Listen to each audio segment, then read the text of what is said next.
Amigo y amiga, buenas noches, buenos días, buenas tardes. Le decimos desde Quito, Ecuador, en este espacio de Rixinacui TV Internacional. Nuestra señal se genera bajo la conducción de David Ticona desde Bolivia. En este preciso instante vamos con este cambio. David, tú continúas. Adelante. Muchas gracias, José. Amigas y amigos de todo el continente, estamos desde Bolivia, esta vez conduciendo este programa que pretendemos reunirnos, unirnos, entrelazarnos entre los pueblos del Abya Yala. Guatemala es el país centroamericano que irá a elecciones en junio próximo. Iniciaron el proceso de inscripción de candidatos, pero la sorpresa es que, bajo argumentos no justificados, impiden la inscripción del binomio del pueblo impulsado por MLP, el Movimiento para la Liberación de los Pueblos. Desde Rixinacui TV Internacional nos preguntamos, ¿acaso es impedir el derecho a elegir y ser elegidos? Es lo que nos aclararán nuestros invitados. Neftalí López, ex candidato a vicepresidente de las elecciones presidenciales en el 2019 de Guatemala. Gustavo Maldonado, abogado del movimiento político MLP de Guatemala. Y estará con nosotros Alejandrina Calancha, comunicadora y analista del Perú. Soy David Ticona Balboa y estamos en Rixinacui TV Internacional, cuya señal se orija en Ecuador, y a continuación nuestros invitados y los medios que se enlazan a esta señal.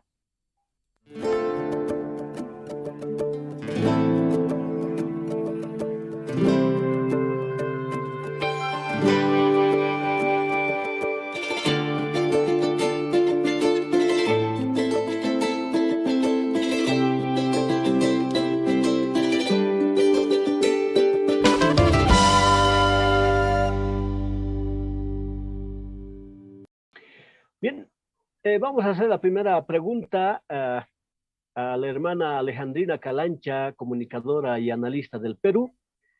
La historia latinoamericana señala que hay grupos económicos que han gobernado a conveniencia de sus intereses. ¿Es un caso común? ¿Y qué puede señalar desde la realidad peruana? Adelante, hermana Alejandrina. Allintuta kachun llipillaykichispaq tukuy suyukunapi, tukuy llaqtakunapi, Cusco llaqtamanta pacha, Perú suyumanta, napaykamuykichis. Muy buenas noches a todos los hermanos y hermanas del mundo entero, a todos los hermanos, hermanas que en estos instantes se conectan para poder conversar y hablar y socializar algunos entendimientos que tenemos en los países como Guatemala, Perú, Ecuador, Bolivia, y esta vez enfatizar un poco más la tarea que les toca vivir a Guatemala en las próximas elecciones, la batalla indígena, el derecho a elegir y ser elegido. Efectivamente, en el Perú estamos viviendo ya varios años, regresaremos hasta los años 90, desde los años 90 hasta el 2023 estamos viviendo realidades políticas, inclusive de gobierno, enmarcado en la dictadura, con alto índice de corrupción. Entonces, efectivamente, ahí están los grupos de poder y las constituciones políticas que nuestros países tienen. Se han elaborado constituciones políticas a la medida, digamos, de una dinámica económica con contratos ley que perjudican de sobremanera a los pueblos, los intereses territoriales más que todo de los pueblos. Y quiero partir, no sin antes, tal vez, hacer referencia que en estos instantes nosotros tenemos hasta una confusión indefinida o nada definida de la situación política que estamos viviendo, si es un país o un gobierno democrático o un gobierno político dictatorial que tiene un poder absoluto desde el Congreso de la República y ejecutado también desde el legislativo o desde el ejecutivo. Entonces, estamos en un conflicto serio en el que se está vulnerando, por ejemplo, absolutamente los derechos humanos en el Perú. En el Cusco, en estos instantes, acabo de regresar de una manifestación pública en el frontis del Poder Judicial de Cusco, donde se pide, por ejemplo, que suelten a 4 jóvenes de entre 20 y 25 años de edad que han sido detenidos de una comunidad originaria, Cuyo Grande, en el distrito de Pisac, en el Valle Sagrado de los Incas. Ellos han venido, se han manifestado, efectivamente han cometido excesos en tirar piedras a los vehículos, a golpear a los buses, y por ello ahora se le está criminalizando y se les ha dado 9 años de prisión preventiva, 9 meses de prisión preventiva, y el fiscal está pidiendo de 8 a 10 años de prisión.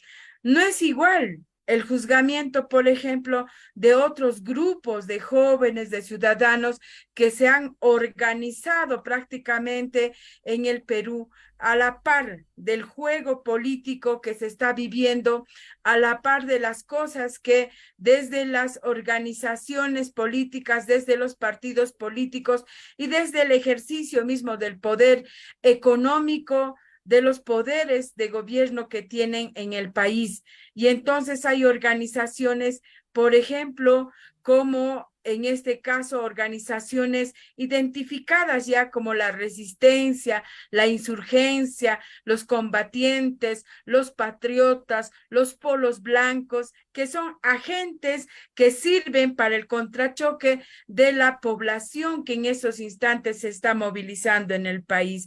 Creo que son un común denominador en nuestros países, porque las constituciones políticas permiten una sobreexplotación de los recursos naturales y que afecta directamente a las poblaciones. Recordemos que, por ejemplo, en el Perú del 90 al 2023, ¿cuántos jóvenes ya son ahora inclusive profesionales, padres de familia, mujeres y hombres que tienen hijos? Y entonces la población demográfica ha crecido en esos espacios territoriales donde hay explotación de los recursos como el gas, el petróleo, como en nuestro caso en el Cusco el gas, tenemos, y la minería más que todo, los bosques, la explotación maderera y todos esos recursos.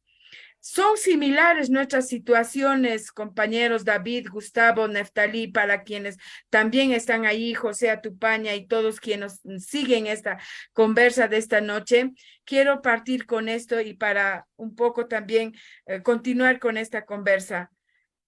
Hacer remembranza y recordar, por favor, una entrevista que hizo el compañero Ollantay Itzama el 18 de febrero del 2023, ahorita, a Ricardo Rax, un compañero de la aldea Shaulón de Guatemala. Quechí, Pococchi, son culturas parecidas a las nuestras también. Ricardo Rax decía en esta entrevista y enfatizaba que lo que quieren es dignidad, que les devuelvan la posibilidad de decidir, de hacer, de elegir. Enfatizaba inclusive la resistencia por la energía. Y entonces son esos hechos y esas necesidades que mueven en común a nuestros pueblos. Su dignidad a vivir bien, su dignidad a ser identificados, incluidos en un proceso de socialización, en un proceso de desarrollo de un país, de construcción de un Estado como la nuestra, que tiene marcadas las líneas políticas, inclusive en esta nueva hegemonía económica. Miren lo que está viviendo en el país en estos instantes. El país está vulnerado en el país, en el Perú, en sus derechos humanos. Y a su vez también para un poco tranquilizar o confundir o cobrarse las cuotas de poder, ahora tenemos ya a un siguiente expresidente de la República como Alejandro Toledo justamente por delitos económicos de corrupción, que va a ser extraditado de Estados Unidos. Estamos con congresistas que, por ejemplo, ¿no es cierto?, hablando de economía, tienen un súper gasto hasta en sus alimentos dentro del Congreso de la República, no mirando, por ejemplo, las estadísticas de anemia que tiene la población o los niños menores de 5 años de edad. Así están nuestras economías y creo que responde a un macro de Estados Unidos, del occidente, de Europa, de China. Esas son las verdaderas, digamos, discusiones en estos instantes de economía que está afectando a los países como las nuestras y está sacudiendo para el nuevo orden económico que exige el mundo y que los poderes, Estados Unidos y Europa y Asia, están discutiendo, y nosotros, sus peones, sus chivos expiatorios, los pueblos indígenas, que ahorita están terminando asesinados y otros criminalizados y otros encarcelados. Sería eso, compañeros. Muchas gracias, hermana Alejandrina Calancha del Perú. Ahora vamos a intercambiar algunos criterios porque tenemos algunas similitudes. En Bolivia, ¿no?, también los pueblos indígenas están resistiendo por más de 531 años y parece que es un factor común. Ahora está Perú en el ojo del conflicto y ahora muy pronto en Guatemala. Neptalí, quizás es diferente la realidad guatemalteca, donde los sectores populares y pueblos indígenas han participado en el gobierno. De manera resumida, ¿qué ha ocurrido en este país centroamericano? ¿Han participado? Adelante, Neptalí. Gracias, hermano David, y saludos a la hermana Alejandrina y al compañero Gustavo. Buenas noches. En efecto, iba a empezar diciendo de que cualquier parecido con lo que nos exponía Alejandrina es pura casualidad, ¿verdad? Entonces es una forma irónica de decir que nuestros problemas en Abya Yala se repiten permanentemente, se repiten de una manera sistemática, dado a que, por supuesto, todos estamos claros de que pues las resistencias que hacen nuestros pueblos tienen más de 500 años. En todo caso, en la experiencia guatemalteca, pues nosotros venimos de un movimiento que empieza con organización comunitaria que toma una decisión de generar o de crear un instrumento político. Eso creo que nos da a nosotros la certeza de que estamos en un camino tortuoso, pero es el camino correcto. Nosotros somos pueblos justamente con dignidad y que el movimiento inicialmente sociopolítico aglutina a los 4 pueblos de Guatemala, que es el pueblo Xinca, el pueblo garífuna, el pueblo maya y el pueblo mestizo. Entonces, hemos enfrentado una serie de problemas relacionados con el modelo neoliberal, el modelo extractivista, haciendo luchas en contra de las hidroeléctricas que han venido, digamos, desarrollando proyectos fuertemente por parte de la oligarquía, enfrentando todo lo que es el monocultivo, las grandes plantaciones de azúcar, de palma africana, de banano, de hule, etcétera. También estamos enfrentando a las mineras, que por supuesto hay grandes problemas y una conflictividad en 300 municipios de los 340 municipios que somos, casi. Entonces, esos conflictos que hemos venido haciendo, llegamos a una conclusión de que para poder, digamos, ir más allá de la prácticamente de estar a la defensiva, pues teníamos que constituirnos en un movimiento sociopolítico. Fue así como en el 2016 se toma en una asamblea con más de 1.600 líderes o compañeros dirigentes comunitarios, defensores de los derechos humanos, y se construye el Movimiento para la Liberación de los Pueblos.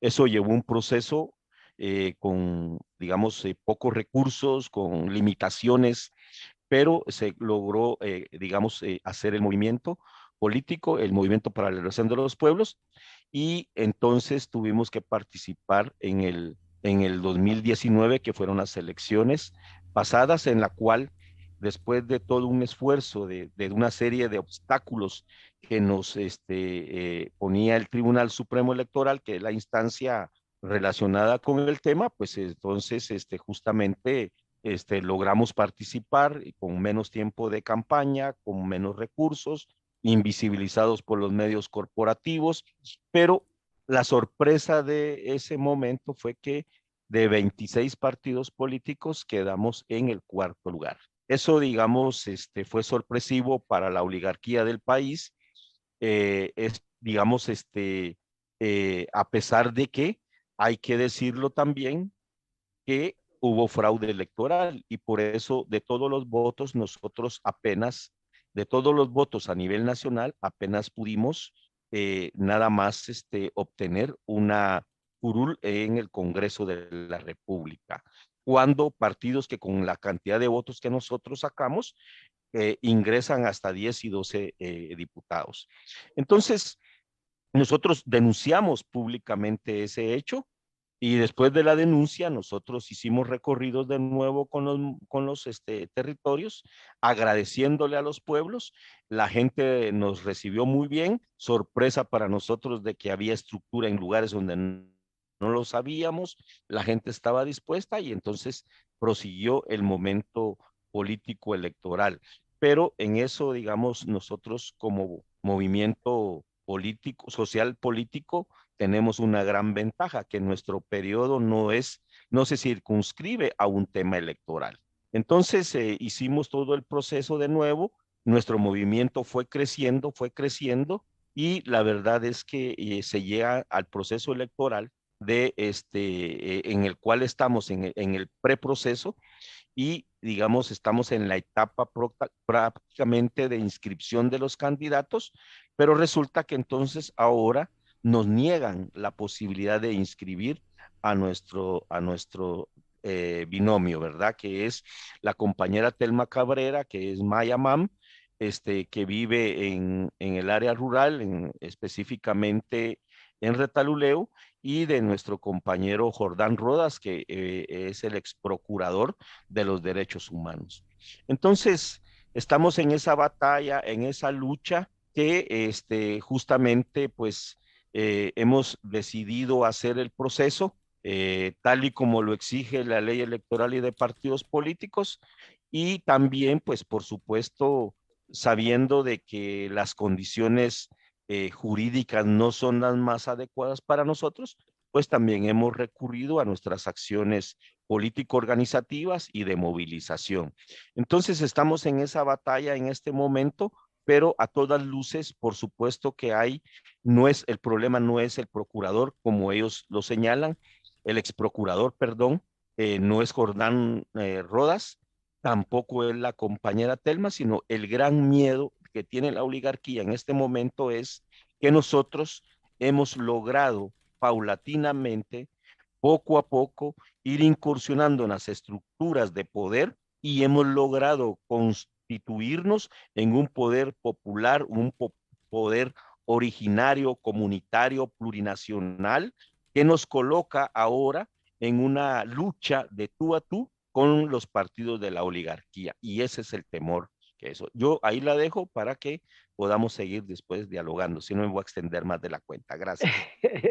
Muchas gracias, Neftalí López. de Guatemala. Amigos, es increíble lo que han hecho con nuestros abuelos. Los han reducido a su mínima expresión y ahora a nosotros nos toca conquistar los derechos que nos han despojado. Esa es la lucha en este momento y la voracidad de las transnacionales que están detrás de nuestros recursos naturales. Quieren seguir saqueando como más de 500 años y nosotros les vamos a dar el freno necesario. Gustavo Maldonado, ustedes incumplieron algún requisito por lo que impiden no inscribir al binomio Telma Jordán del movimiento político MLP. ¿Qué acciones han interpuesto ante instancias pertinentes y qué está pendiente? Adelante, por favor, Gustavo. Buenas noches, compañeros, compañero Neftalí, compañera Alejandrina, compañero David. Un gusto estar aquí. Quienes sintonizan esta transmisión, buenas noches y muchas gracias por la invitación. Bueno, quisiera empezar en que el Movimiento para la Liberación de los Pueblos proclamó el 28 de diciembre pasado, 2022, el binomio presidencial, ¿verdad? Encabezado por la compañera Telma Cabrera Pérez y secundado por el compañero Augusto Jordán Rodas Andrade. El proceso electoral la convocatoria se abrió el día 20 de enero de este año 2023. El día 21 de enero se ingresó, digamos, la papelería, el expediente completo del binomio presidencial y otros listados de candidatos, ¿verdad? Para diputaciones y otros.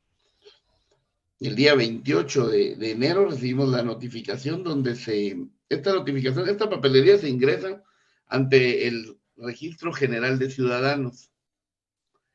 El Registro de Ciudadanos es una instancia del Tribunal Supremo Electoral donde, pues, por medio de la cual se realizan las inscripciones, ¿verdad? Para los eventos electorales. La resolución emitida decía que se declaraba improcedente la solicitud de inscripción del binomio presidencial, dado que el finiquito es una constancia transitoria de que no existe reclamación de cargos por algún hallazgo contable o algún hallazgo penal en el manejo de las finanzas públicas de quienes han sido funcionarios. En el caso del compañero Jordán Rodas Andrade, pues es ex procurador de los derechos humanos. Cabe señalar que el finiquito, o sea, esta constancia, que como digo es transitoria. ¿Por qué es transitoria? Porque hasta los 20 años se termina la responsabilidad para funcionarios públicos, ¿verdad? Entonces, será definitiva hasta que ese tiempo transcurra. Mientras tanto, es transitoria. Sin embargo, como firmo, y la papelería estaba completa, ¿verdad? De los ambos miembros del binomio, la compañera Telma como el compañero Jordán. Sin embargo, hay una serie de hechos que pues despiertan la suspicacia, como mínimo, puesto que se articulan de una manera demasiado sospechosa. Uno es que el día 17 de enero, 3 días antes de la apertura de la convocatoria del evento electoral, el actual procurador que quedó en lugar del compañero Rodas Andrade de Derechos Humanos interpuso una denuncia penal que aún desconocemos de qué va, ¿verdad? Cuál es su contenido, cuáles son sus señalamientos, pero la interpuso casi como mágicamente o con un nivel de funcionamiento y articulación de las instituciones del Estado. Interpuso ante el Ministerio Público. El Ministerio Público lo pasó de inmediato a la Contraloría General de Cuentas, que es la que emite los finiquitos. La Contraloría lo subió a su página como una anotación al pie en un apartado que se llama descripción del finiquito del compañero Jordán Rodas. Y el 19 de enero, el Tribunal Supremo emite una circular interna, ¿verdad? Una circular administrativa donde indica a las personas responsables de verificar los expedientes, que en el caso del finiquito ingresaran al portal por medio del código QR de cada finiquito, ingresaran al portal de la Contraloría General de Cuentas y observaran el apartado que se denomina descripción. Y decía que si en ese apartado estaba en limpio o en cero, procedía la inscripción, pero si había alguna anotación, la inscripción no procedía. Obviamente, con esta articulación, como llamo, pues aparecía una anotación en el finiquito del compañero Rodas Andrade, donde decía que tenía una denuncia, la denuncia de la que hablamos. Como les digo, es una articulación casi mágica, ¿verdad? No sabemos de dónde salió tanta efectividad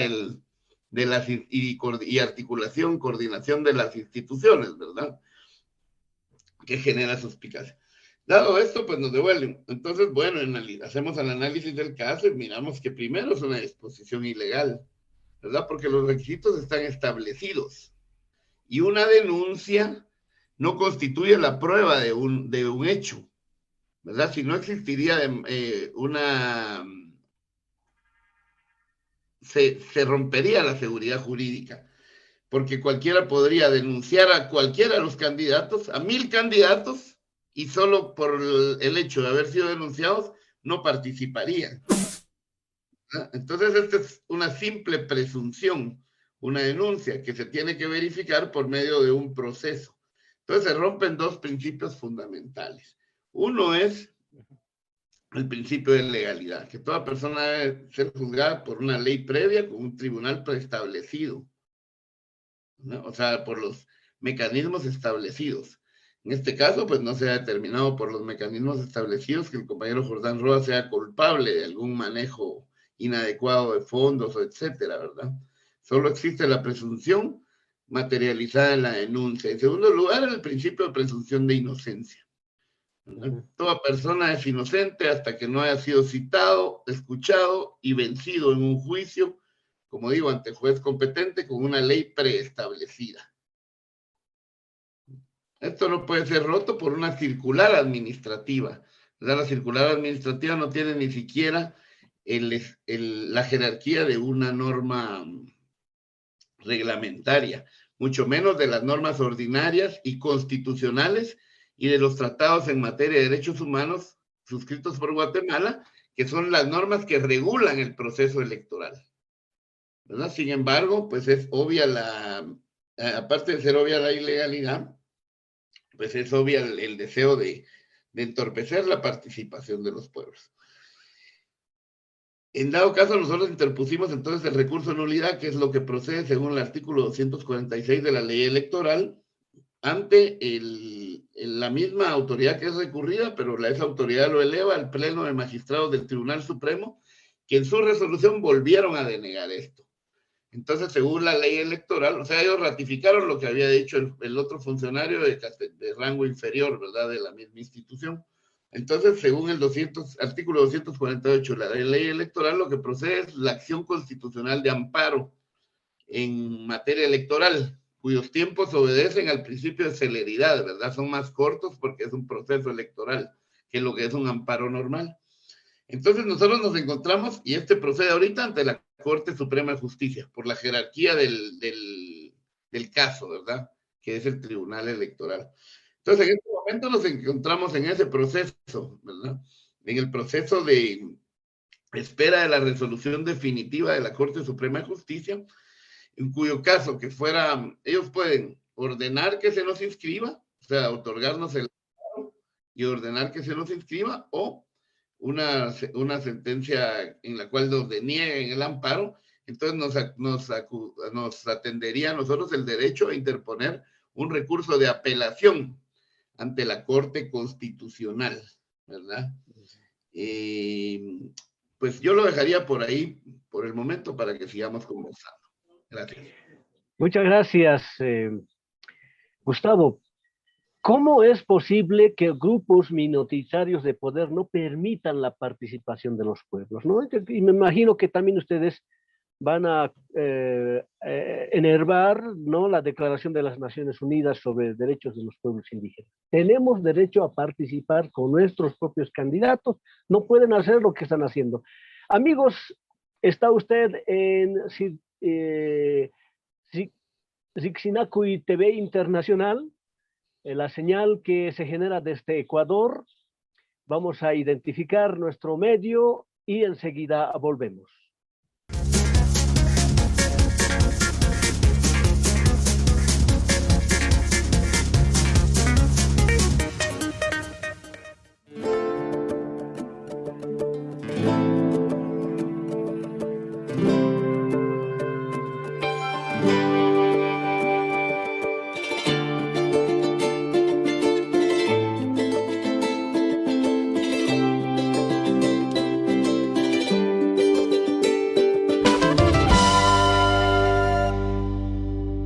Bien, muchas gracias por estar en sintonía. Estamos hermanando los pueblos de la Abya Yala.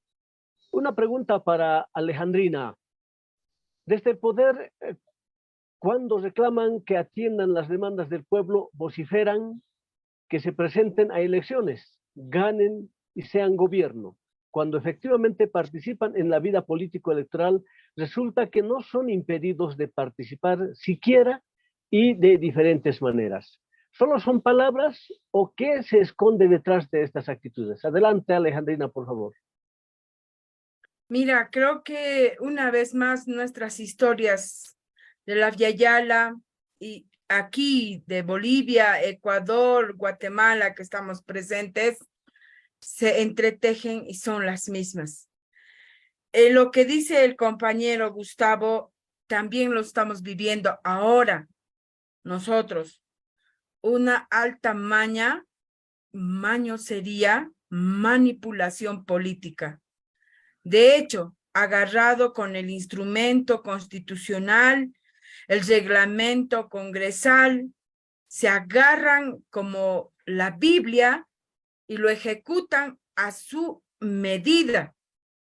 Sale, así como cuenta Gustavo, hasta a puño y letra hacen documentos, se hacen zancadillas de tal manera que por cuestión de puesta de mano se va anteponiendo los intereses de los grupos parlamentarios, por ejemplo, en el Congreso, con relación al adelanto de elecciones en nuestro caso.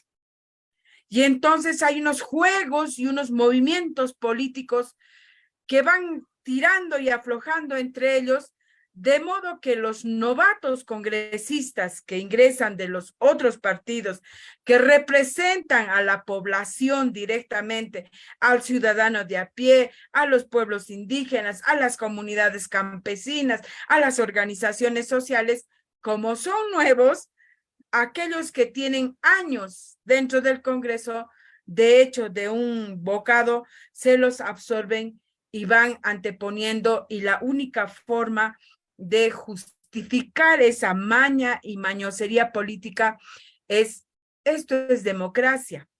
Y como se ejecuta la democracia, tienes que someterte pues al proceso democrático de elección dentro del Congreso y dentro del Legislativo.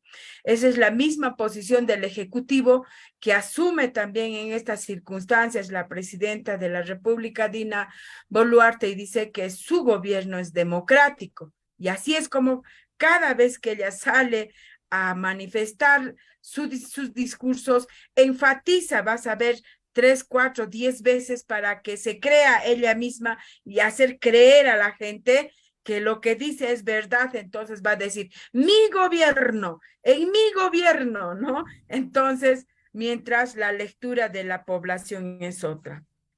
Pasa por un sentido, pienso yo, que desde mucho hace tiempo estamos visibilizando. Sí, pues, los pueblos ya podemos elegir. Es más, ya se permite llegar al gobierno, al sillón presidencial. Lo que no tenemos, Neftalí, Gustavo, atención a eso, lo que puede pasarle a Guatemala, lo que nos ha pasado a nosotros. Tenemos la capacidad de elegir y hacer llegar al gobernante al sillón del poder, pero no tenemos el poder de ejercer poder. Por eso se caen las propuestas en el Congreso. Por eso se entrampan los procesos y la gestión de gobierno dentro del legislativo. Y entonces, ¿qué pasa? Ingresa inmediatamente en el ejercicio del poder el sistema de corrupción que está inquistado por años en la administración pública.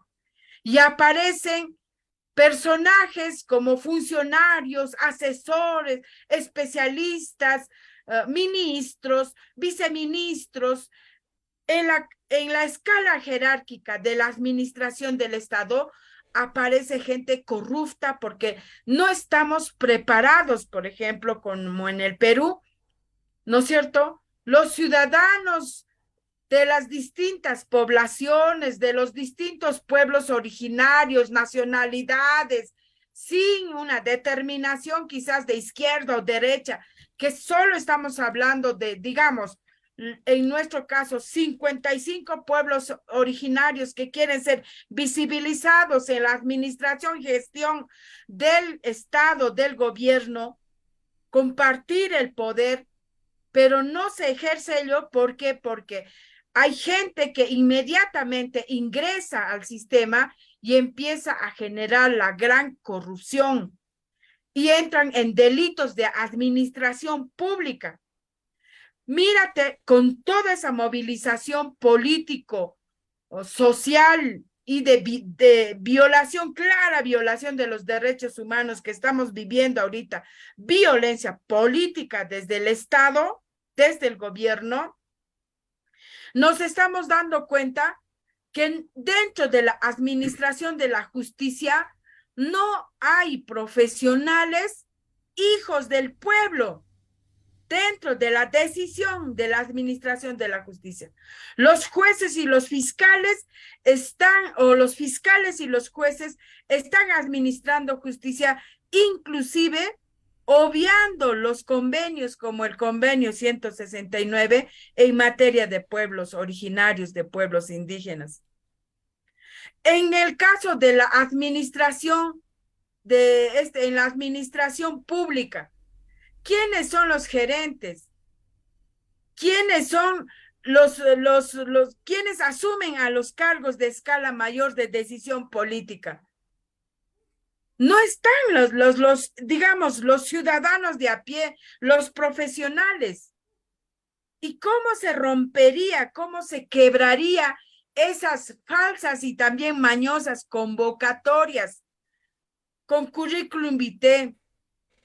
Por experiencia nos dicen, cuando los llamamientos a los cargos ya están direccionados. Los partidos políticos se compran a sus funcionarios, ponen dinero en la campaña electoral y ellos se creen con el derecho de administrar la función pública y empieza la corrupción.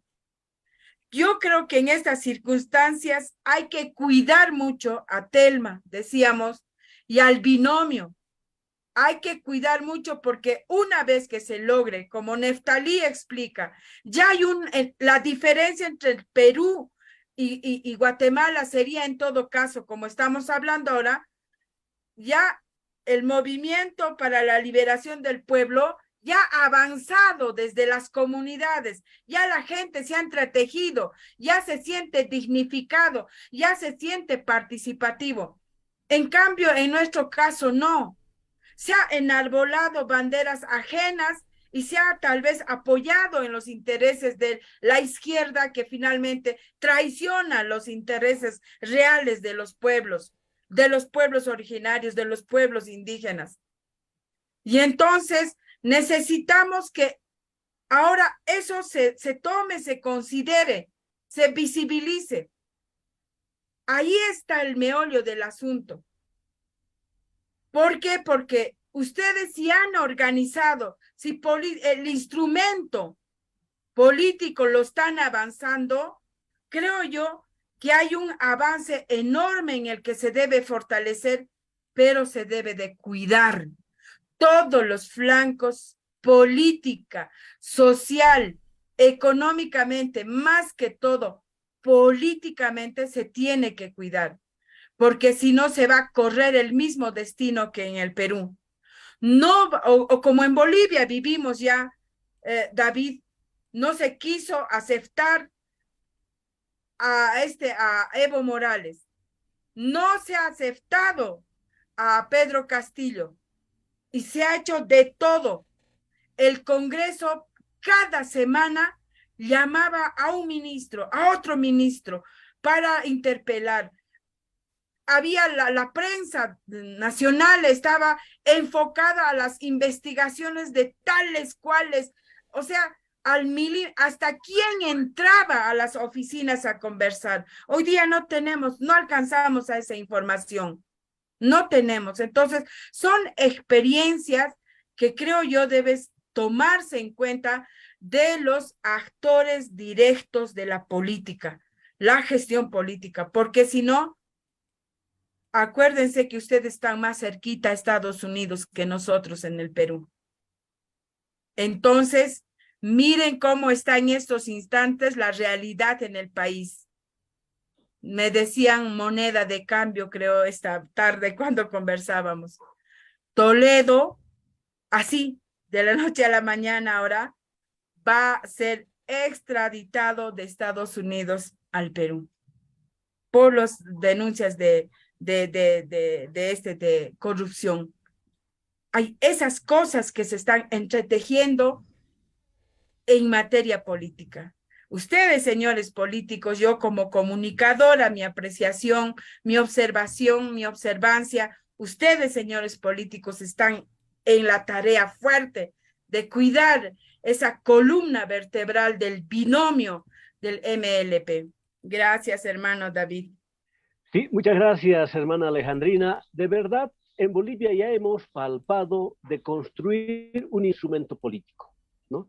Y ha logrado interesantes resultados con la unidad, ¿no? Y hemos logrado cambiar nuestra constitución y hemos logrado reconocer los derechos de los pueblos indígenas. Tal vez habría que seguir esa misma receta de Bolivia, porque nosotros ya lo hemos vivido, ¿no? Y hemos transformado nuestro país sin mucho derramamiento de sangre como está ocurriendo en el Perú. Gustavo, en la construcción de la Constitución y de las normativas de importancia, como el de la participación electoral y otros, ¿han sido elaborados con participación del pueblo? Esa es la pregunta. Adelante, Gustavo. En Guatemala, los pueblos originarios, los pueblos indígenas adquirieron el derecho al voto durante la Revolución de Octubre, que es en 1944, en la Constitución del 1945, ¿verdad? Es decir, el derecho por excelencia de elegir y ser electos, que constituye la base fundamental, digamos, de la ciudadanía de estos estados-nación de corte occidental, de corte europeo, liberal europeo. Ese derecho es como lo que le brinda a las personas el estatuto de ciudadanos. Es decir, que en Guatemala la matriz del racismo, ¿verdad? La matriz colonial, diría un autor que era Carlos Guzmán Bocler, es muy fuerte, ¿verdad? A pesar, la mayoría de la población está constituida por los diferentes pueblos originarios.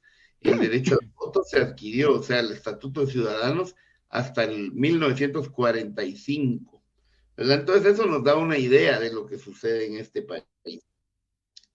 En la Constitución actual, en la constituyente, que fue en el año de 1985, que es el año en que inicia la transición democrática, ¿verdad? La etapa de la transición democrática, cuando terminan las dictaduras militares formalmente, digamos, puesto que, digamos, la democracia esa tan anciana no ha arribado aún a este país. En esa constituyente solo había un representante de los pueblos originarios, y pues dicho sea de paso, entró por un partido de derecha, y pues digamos que el resultado es que en la Constitución, en un país de mayoría indígena, solo hay algunos artículos dedicados, ¿verdad? Una pequeña sección con unos pocos artículos dedicados a los pueblos, cuando esa debería ser una visión transversal de todo el el aparato legal, ¿verdad? El andamiaje legal. Y entonces, pues no, la respuesta directa de tu pregunta, hermano David, sería no. Las leyes, las normativas y por tanto la constitución propia del Estado ha dejado al margen la participación de los pueblos. Ha negado, ha invisibilizado, ¿verdad? Y ha exotizado también para utilizarlos en diferentes maneras perversas la identidad de los pueblos originarios, mayoría en este país. Por eso el Movimiento para la Liberación de los Pueblos propone la creación por medio de un proceso constituyente, de una constitución originaria, la construcción de un nuevo Estado con un carácter popular y plurinacional, ¿verdad? Como lo que corresponde a las realidades y a las necesidades de este país. Ahí lo dejaría, compañero. Muchas gracias, hermano Gustavo. A ver, para Neptalí, políticamente, ¿cómo están configuradas las fuerzas políticas en Guatemala? Un juego democrático implica la participación con las debidas garantías, lo que no ocurre en Guatemala. ¿Cómo se explica? ¿Cuál es el temor? Adelante, Neptalí. Quisiera comentarles de que cuando decidimos que el Movimiento para la Liberación de los Pueblos incursionara en el ámbito político electoral, estábamos claros que las reglas son las de ellos, de la oligarquía, es del Estado republicano, el Estado criollo y el Estado racista, etcétera. Eso lo teníamos muy claro. Y dijimos, vamos a participar en este proceso a sabiendas de que eso, digamos, era parte de una realidad. La segunda cosa es que entonces sabemos que la democracia es esa democracia representativa que en el caso de Guatemala es un sistema colapsado. Las instituciones no tienen credibilidad, los partidos no tienen credibilidad.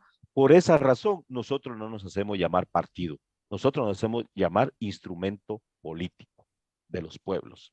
Entonces, dadas esas circunstancias, nosotros vimos de que en ese momento, pues había que incursionar desde una nueva política. ¿Qué significaba esa nueva política? Para empezar, generar un proyecto político de nación. Y eso es una de las primeras cosas que le aterra a la oligarquía.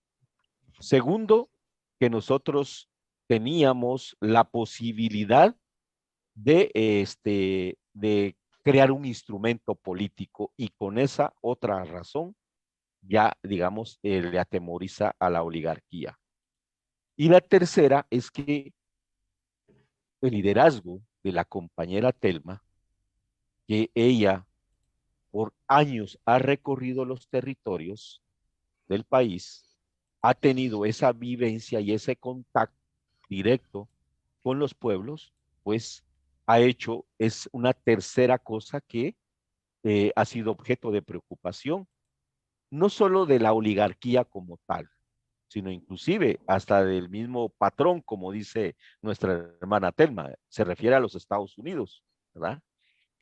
Inclusive también es preocupación de la clase política corrupta que en estos momentos, digamos, si bien es cierto, nosotros nos presentamos como un movimiento anticorrupción, pero nosotros le damos otro contenido diferente a la corrupción que muchos sectores sociales u otros partidos políticos de la izquierda tradicional en el país. Y es que para nosotros la corrupción es sistémica. ¿A qué nos referimos con eso? Nos referimos a que, para empezar, hay un sector que son los que tejen los hilos y manejan los hilos de o sea, mejor dicho, los titiriteros, ¿sí? Para decirlo de una manera coloquial, y que ellos son los que manejan toda el sistema político electoral en su conjunto. Entonces, frente a esa situación, nosotros hemos dicho, bueno, el MLP nace para quedarse. Y no nos, digamos, obviamente estamos inmersos en una coyuntura político-electoral, pero nuestro objetivo no es electoral, porque acerca de un comentario que hacía Alejandrina, que nos parece muy bien y con mucha vehemencia nos hacía un llamado a cuidar, es que nosotros tenemos claro que nuestro movimiento social va caminando, va creciendo y va haciendo algo que es otro aspecto que le teme la derecha, de la ultraderecha de este país. Es que nosotros estamos construyendo poder popular y poder constituyente. Nosotros tenemos desde hace muchos años esa propuesta de la que mencionaba el compañero Gustavo, la propuesta de Asamblea Constituyente Popular y Plurinacional que sirva como un aspecto medular para construir un Estado diferente. En este momento, el Estado está capturado por las estructuras criminales, desde empresarios, desde exmilitares, jueces, magistrados, investigadores del MP y qué decir de la misma, en las actuales circunstancias, de la misma fiscal general, la señora Consuelo Porras. Entonces, frente a todo ese dilema, nosotros estamos desarrollando un trabajo y por eso es que en este proceso electoral venimos y calladita la boca, decíamos, muy cuidadosamente, sigilosamente, trabajando, creciendo, no haciendo mucho alarde de todo. Y resulta que entonces, en la elección pasada, en campaña, nosotros no aparecíamos en las encuestas. Telma apareció en la encuesta como tal vez unos 20 días antes de que finalizara el proceso de la campaña electoral. ¿Cuál fue la sorpresa? Que apareció con un 2%, fue creciendo al 4.5%, al 7% y llegamos en las elecciones a acumular de intención de voto casi un 11%.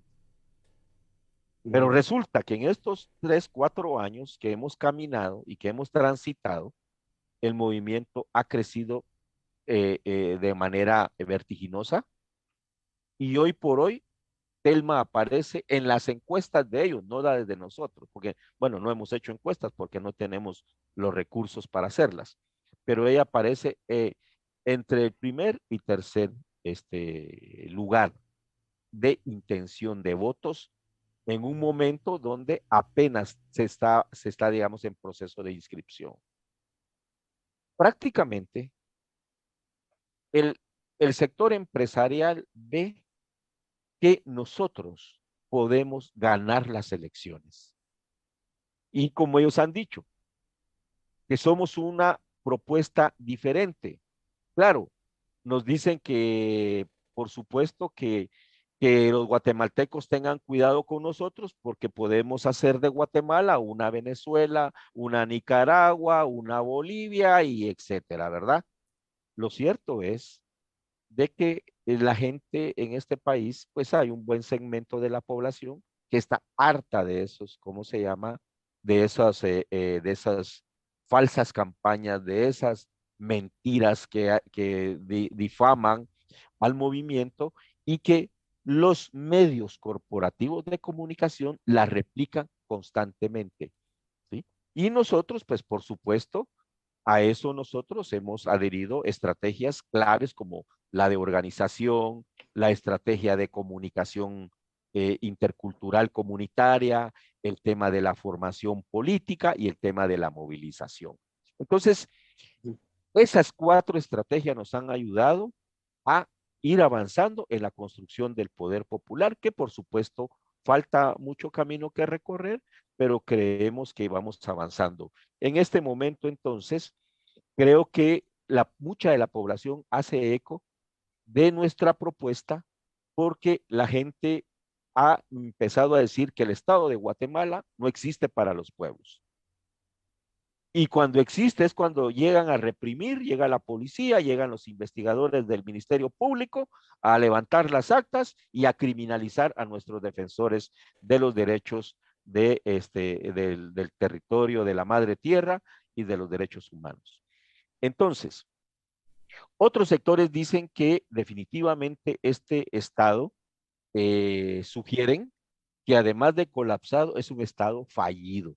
Y por lo tanto la propuesta de nosotros empieza a tener mucho peso, mucho eco, porque somos la única organización distinta, inclusive a la izquierda tradicional, que como decía Alejandrina, hay que tener cuidado porque terminan vendiendo los intereses de nuestros pueblos. Y eso está más que comprobado en muchas de las experiencias que nosotros hemos tenido en todos estos procesos. Entonces, después de prácticamente 8 años de haber construido nuestro instrumento, hoy por hoy somos la piedra en el zapato de la oligarquía guatemalteca. Ahí me quedo. Gracias. Muchas gracias, Neftalí. Nunca más sin nosotros. Es la consigna de Rixinacuy TV Internacional, las voces de este territorios. Vamos a una pausa y enseguida volvemos.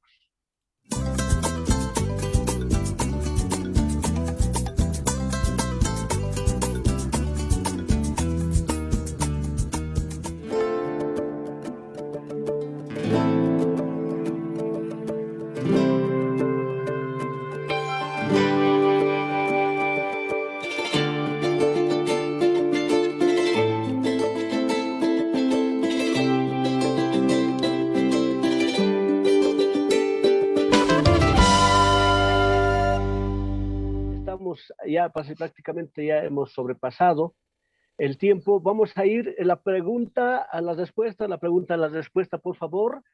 A ver, para Alejandrina, en esta parte final, ¿cuál es el llamado a los pueblos originarios, los pueblos indígenas y los sectores populares que están viviendo lo que está viviendo Guatemala? ¿Cómo interpretar desde el contexto del Abya Yala? Adelante, por favor, Alejandrina. La visibilización. Mostrarse constantemente, hacerse saber quiénes somos, nuestra dignidad y el territorio.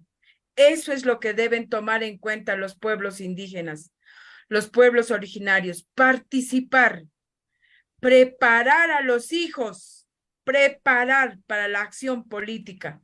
Eso es lo que nos falta en los pueblos indígenas. Ya sabemos elegir. Ahora debemos preparar a nuestros hijos en todos los sectores, enseñar a los hijos a gobernar en transparencia al servicio del pueblo, no para la corrupción. Eso está haciendo daño. Ese es el llamado para los pueblos indígenas y cuidarse mucho de la criminalización. Están encarcelando a los pueblos originarios, a los líderes, están matando. Entonces hay que cuidarnos, las advertencias están dadas y los pueblos originarios a quienes también he visto, los he visitado en Guatemala, a los quechí, termino con esto, aquellos que están conectados con la madre tierra, necesitamos regresar una vez más a la madre tierra para defenderla. Gracias. Muchas gracias, Alejandrina. Para Gustavo, la pregunta, ¿han existido casos similares donde obstaculicen la decisión de los pueblos bajo argumentos jurídicos? ¿Amerita un cambio hacia un nuevo modelo de Estado? ¿Qué se viene en perspectiva? Adelante, por favor, Gustavo. Bueno, cabe decir que el caso del MLP es muy singular, porque por primera vez un instrumento político de las comunidades y de los pueblos construido desde abajo, ¿verdad? Y esto sí es algo nuevo, que irrumpe, digamos, esta propuesta de los pueblos, esta propuesta del Estado plurinacional irrumpe en el 2009 por primera vez en la historia, que se propone fundar un nuevo Estado. Entonces, no existe otro ejemplo similar, puesto que esta es una propuesta que está irrumpiendo como algo por primera vez en la historia. Pensamos que esto es inexorable, este caminar. Este es un proceso que va creciendo, como bien señalaba Neftalí, y que muy difícilmente se va a detener, a pesar de que este Estado que ha topado, lo que nosotros descubrimos en este momento es que el Estado ya topó, no lo estamos descubriendo, pero se está poniendo en evidencia, ¿verdad? Estamos develando eso, el Estado ya topó, entonces patalea, eso es lo que vemos, ¿verdad? Y no nos quiere dejar participar, pero es inexorable ya este camino, y tarde o temprano la construcción del Estado de los pueblos será una realidad. Muchas gracias, Gustavo Maldonado, desde Guatemala. Bien, vamos a hacer la pregunta a Neftalí López, de Guatemala también. ¿Dejarán torcer la voluntad popular ante las argucias de los grupos de poder y que no inscriban la candidatura para las elecciones de junio próximo? ¿Cuál es el llamado y alerta a los pueblos del Abya Yala? Adelante, por favor, Neftalí. Sí, algo hemos hecho nosotros en toda esta coyuntura y durante todos los años de existencia de nuestro movimiento social y de dar el paso a lo político, ha sido organizar a la gente, organizar. A donde quiera que vamos a organizar. Entonces, ahora que estamos en una posición, no totalmente, digamos, de ser, pero estamos en una posición fuerte. Y nosotros decíamos con la no inscripción, si nosotros nos vamos, porque teníamos una opción política de hacer una asamblea, correr y todo, esa era una opción que había, pero decidimos no hacerla. Porque lo que no vamos a hacer es darle el brazo a torcer por parte de los grupos de poder que nos querían meter en esa dinámica y que de todos modos, aunque nosotros hiciéramos la asamblea, cualquier pretexto iban a hacer para no inscribirnos. No estoy dando por hecho que no nos van a inscribir, porque falta mucho todavía, hasta el 23 de marzo, es que sabemos más o menos cuál va a ser el resultado final. Pero, dado que estamos trabajando fuerte en los territorios, no nos estamos dando por derrotados. Y si decimos que si no nos inscriben al binomio, la lucha va a ser más tenaz y vamos por la pelea del Congreso de la República. ¿Por qué?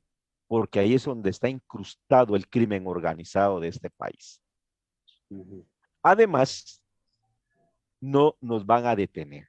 Y eso hay una plena convicción de que nosotros vamos a hacer gobierno en este país, a lo mejor no en esta, pero vamos a regresar con mucho más fuerza, vamos a regresar como ellos nunca se lo van a esperar.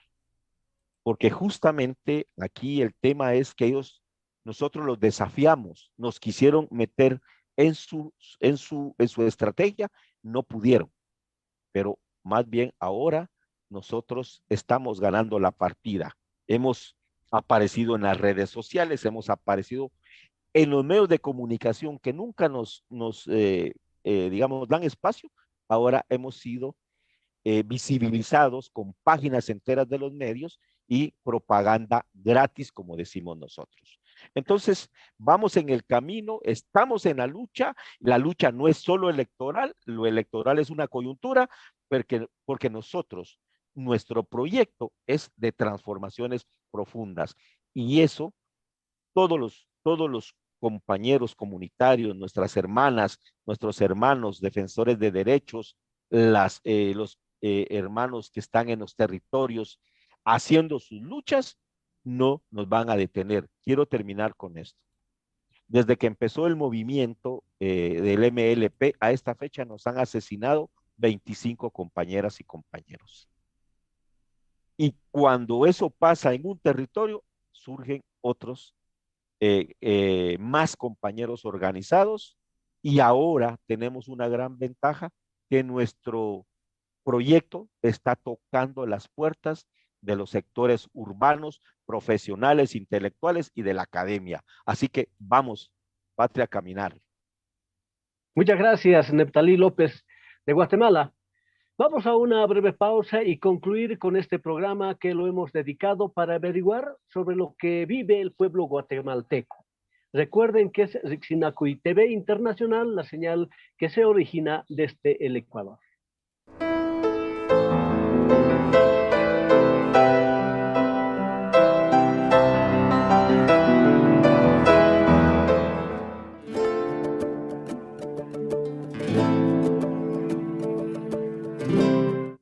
Muy bien, muchas gracias.